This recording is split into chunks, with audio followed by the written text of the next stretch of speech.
On August 2, 1939, President Franklin Roosevelt had received a letter from Leo Szilard, a Hungarian physicist, and signed by Albert Einstein, warning the U.S. of Germany making progress towards the goal of possessing atomic weapons. Szilard urged President Roosevelt to start a nuclear program in the United States to develop nuclear weapons before the Germans. During the mid-1940s, the Second World War was coming to an end, and the United States tried to enforce unconditional surrender on the Japanese and failed. This led to President Truman compromising with his advisors and using the new atomic bomb, creating a global conflict on the atomic potential. This changed modern warfare and sparked the arms race of the Cold War. In response to the warning from Leo Szilard, President Roosevelt had started the United States' own nuclear program called the Manhattan Project, with General Leslie Groves as the lead military officer and Robert Oppenheimer as the lead physicist.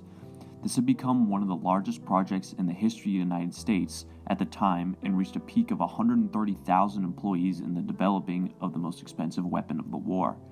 The Manhattan Project was so large and tedious that it was estimated the project consumed roughly 10% of all electricity that was produced in the United States.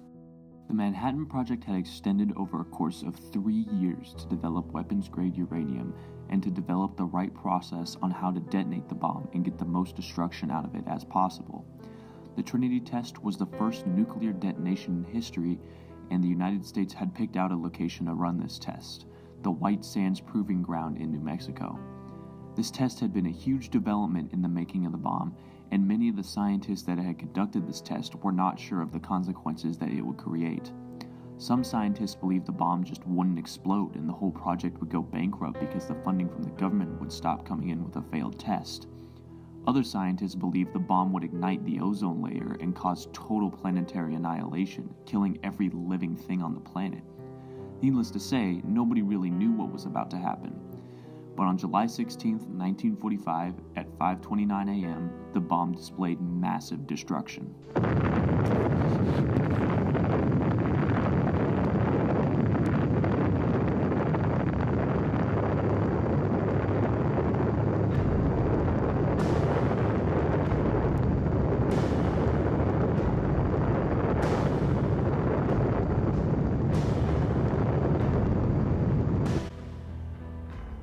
Truman had to make one of the hardest decisions that any American president has had to make and figure out how to get Japan to surrender. Truman had 4 main options to consider in ending the Japanese. Truman could use the conventional methods of bombing without nuclear power, like a continued version of the fire bombings that had hit Tokyo.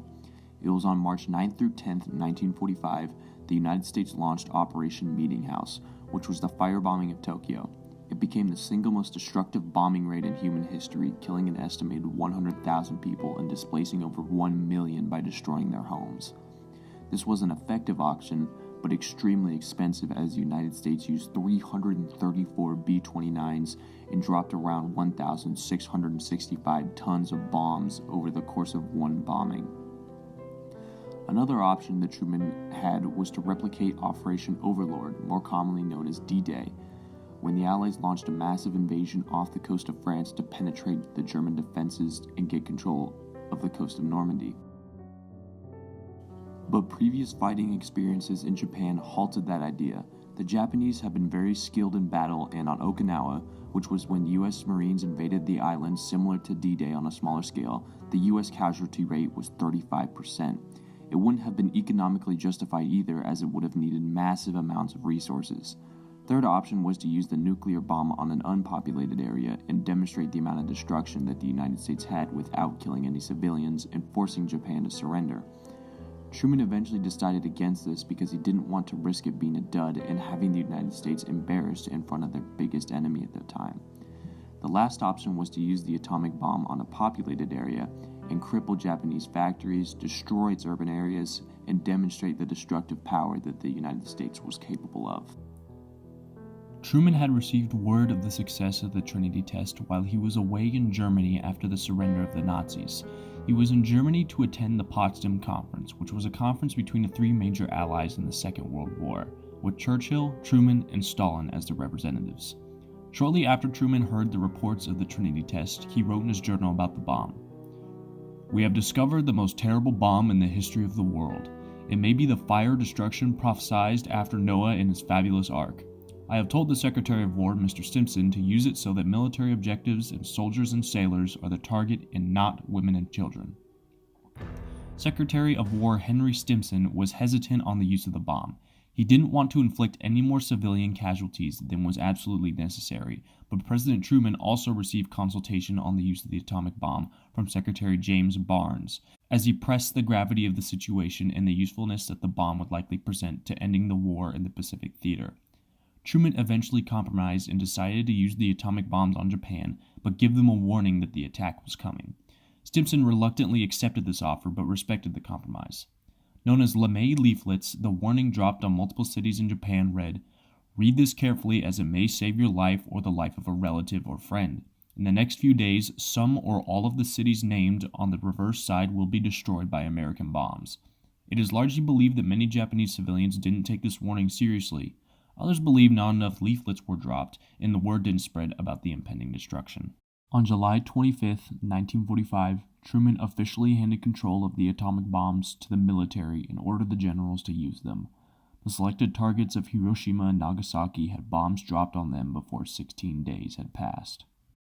The conflict lies in the effects of the atom bomb being introduced into modern warfare, and that revolution began on August 6, 1945, in Hiroshima, Japan, when the city was leveled by the most powerful bomb the world had ever seen.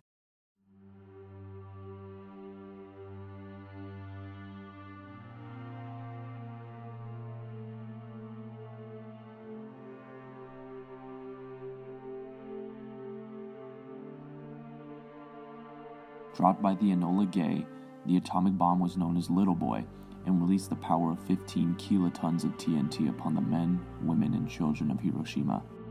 The lucky ones were instantly vaporized by the extreme temperatures the bomb had released. Others died a slow death from radiation sickness that plagued the civilians of Hiroshima. The mothers, fathers, sons, and the daughters of Hiroshima were not shown mercy, and there was nothing that they could do but accept their fate. One child that lived through the bomb recalled his experience.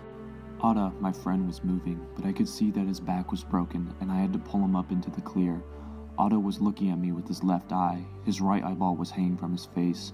I think he said something, but I could not make it out. Pieces of nails were stuck on his lips.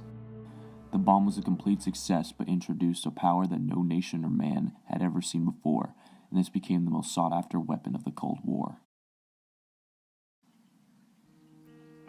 When the world saw the effects of the atom bomb on Japan, regulation on the weapon immediately took place in the United States, with Truman announcing in his press release the day of the Hiroshima bombing that he recommends that the Congress of the United States consider promptly the establishment of an appropriate commission to control the production and use of atomic power in the United States.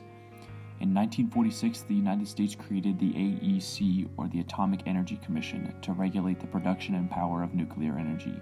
In response to the massive demand for nuclear weapons, Carl Sagan and a group of other scientists published a piece entitled "The Nuclear Winter," which describes the effects of global nuclear war and how the end of humanity would follow an event like that, with the sun being blocked out by fallout and killing all the crops, eventually having everyone starve or freeze to death. This became one of the biggest fears when it came to launching a nuclear weapon, because the Soviet Union, United Kingdom, France, and the People's Republic of China all had nuclear weapons within 20 years of the bombing of Hiroshima and Nagasaki. As time went on after the world had seen the destruction of the bombs in Japan, more and more nuclear weapons started showing up, and they became more powerful as time went on. In 1970, the Non-Proliferation Treaty was signed by the majority of countries that had access to nuclear weapons, which had pushed the use of nuclear energy not for destruction, but for peace and cleaner energy. The bombings of Hiroshima and Nagasaki had started a global change to the way that countries look at going to war. The Cold War had resulted in the two biggest contenders, the United States and Soviet Union, having over 90% of the world's nuclear weapons in their possession. War is now so reliant on the use of nuclear weapons that nations are afraid of the consequences of a global nuclear war. Mankind has to remember that with great power comes great responsibility.